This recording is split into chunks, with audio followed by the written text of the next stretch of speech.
You want to be rich? Well, this is one way to do it. So sit down and pay attention. Hey, I'm Alex. And I'm Philip. And we teach you what you need to know to be a grown-up.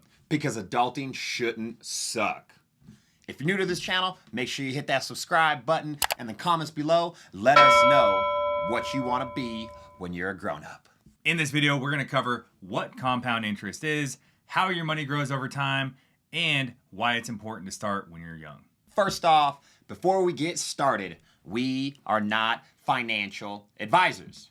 This is not investment advice. This video is intended to show you guys what compound interest is, what it does, and what we've done with it. And currently doing. We're just going to jump straight into this. Why is compounding interest important?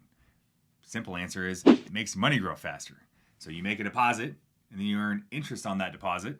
And then with compounding interest, you earn interest on the interest. And then over time, you earn more interest on the interest. Easiest way to remember it is you earn interest on the interest. Now, anybody can do this. And the earlier you get started, the more money you're going to make because it grows more over time. So if you start later in life, you're going to have less time for it to grow, obviously. So getting started young is super important. Compound interest is one of the key factors to help offset the rising cost of living expenses, inflation, and the reduction of the buying power of the US dollar. I mean, that's something that we're all experiencing right now because what you could buy today isn't what you could buy last year for the same price.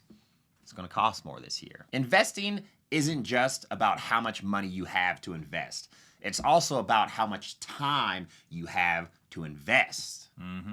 So what's the difference between compound interest and a regular savings account? A regular savings account is only getting simple interest. That means that you're only getting interest on your principal balance, which is the money that you put into the account. And right now, savings account interest rates are not very high.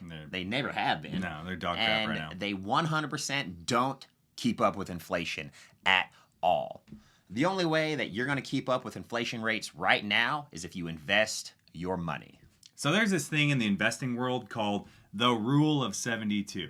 And all it means is it's this formula that tells you how long it's going to take you for your investment to double in value based on the rate of return. I don't know about y'all, but we don't know anything about formulas. We don't use them in real life. We use calculators and Siri and Google. For everything. Everything. Back when we were in school, our teachers used to be like, you need to learn these formulas because you're not going to be able to go around with a calculator in your pocket everywhere you go. Joke's on you. Totally can. Look at these portable calculators. Everywhere. Got them.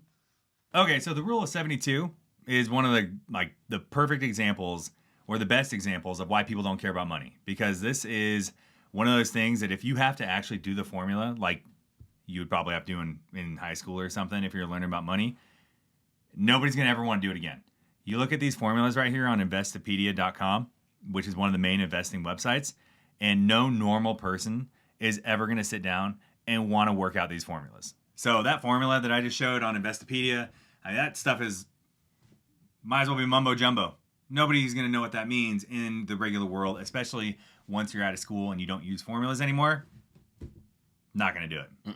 So the Rule of 72, all that means is that if you're getting 10% rate of return on your investments, which is the stock market average over the last 100 years, then you're going to have your money double in 7.2 years.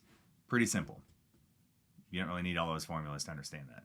If you wanted to be like a normal person and use a calculator instead of trying to figure out some sort of formula, Calculator Soup has this awesome free calculator that you could use to figure out the Rule of 72.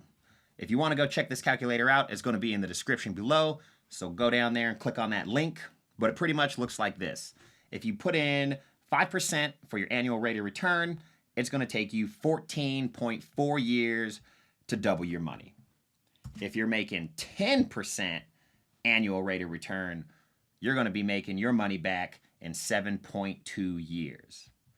If you're making 14% annual rate of return, you're going to double your money in 5.4 years. While it's good to know about the Rule of 72, one of the most motivating things when you're learning about investing is playing with investment calculators. And my favorite one is on bankrate.com. And when we used to volunteer in high schools, we used to teach, I don't know, 70, 80 classes a year. The investment calculator on bankrate.com is like the one thing that would really make it click with high school students when we started talking about investing. So we're going to just play around with that calculator right now. So check this out. So here's the bankrate.com's investment goals calculator. And my favorite thing about this is, let's say you're 20 years old and you're going to invest until you're 65. So you got 45 years for your money to accumulate. Let's say you don't have any money to put down, so you don't have any initial investment. Your rate of return, let's say 0, just to give you an idea of what this looks like if you don't invest your money at all. And you save up $50 a month, every month. That would come out to, after 45 years, a whopping $27,000. Okay, that's not a lot of money. So let's say you have your money put aside in a savings account at the best rate of return, which is like 2%. After 45 years, you've got just over $43,000. Not much money. Okay. Now let's say you put it away and you've got 5% return at only $50 a month for the rest of your life until you're 65, which is not much money, but when you're first getting started out, $50 a month, maybe that's all you can do.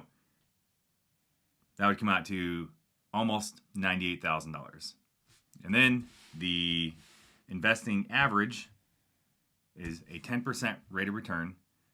If you put away $50 a month, that would be over $450,000 by the time you're 45. That's a lot.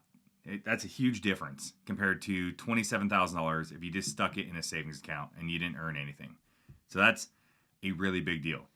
All right, now let's say that's starting at 20. Let's say you started at 25 and you only have 40 years for your money to accumulate. It's going to go from $450,000 down to $277,000. That is the difference of compound interest, and that's why we keep saying time is on your side when you're investing money, because that's almost $200,000 difference because you got started 5 years later. Now let's say you didn't get started until you were 30. So then you got 35 years for your money to grow. Now you're down to only $169,000, almost $170,000 compared to $450,000. See what I'm saying?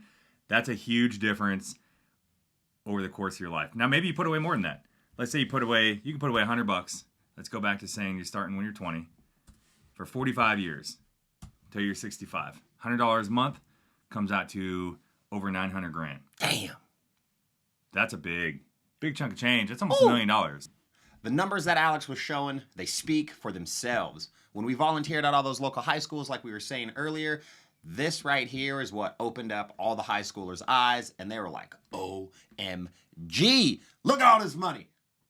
So go on to that website. The link's going to be in the description. Play around with the numbers and look at how much money you could make if you just started putting money away as soon as you became an adult. I know for me, it changed the entire way that I looked at investing. I didn't get started until I was 25. And when I did, I didn't really have any extra money to set aside. I had a brand new kid, had another kid on the way. I was recently married. I wasn't making a lot of money at my job, but I had a car that was paid off. I really wanted a better car. But that $300 car payment that it was going to cost me to get a nice car, I decided to hold off, keep driving that Honda Civic. And then I was putting that $300 a month away into my investment account because I looked at a calculator like this one and I saw what that $300 could become one day. So I had to delay some of my wants, right? I really wanted a nicer car. I didn't need a nicer car, but I knew eventually I needed money in the bank when I get old. So for me, that changed the way I looked at everything. You know, that was $300 a month when I was 25, 26-ish. Now I put away $700 or $800 a month because I make more money and I can afford to put away a little bit more, which is like, you know, that 15-ish% of my income. You can do the math if you really want to figure out how much I make. I mean, we're government employees. It's not a secret. But ultimately, if you want to get started, you can open up a 401k through your employer if you have one that offers that. And if they don't, you can go do an IRA at a bank or a brokerage, which is a individual retirement account. And if you don't know what those things are, we've got some investing basics videos. We'll throw the link in the description and check it out. As I was talking about in that video, the best time to get started is when you're young. If you get started at our age or 25 or older or whatever, we're not 25, but yeah, we're a lot older than that now. But if you decide to get started later, obviously what I've shown on that bankrate.com video, you're just going to make less and less money. So time's on your side. Do it as soon as you can. He's a lot older than 25. I mean, you are too, bro. Not that much older like you are. Dude, that stash makes you look like you're like 40. Yeah, nasty. If you like this video, make sure you hit that like button and don't forget to subscribe. In the comments below, let us know if you've started an IRA or a 401k yet. And we'll see you in the next video.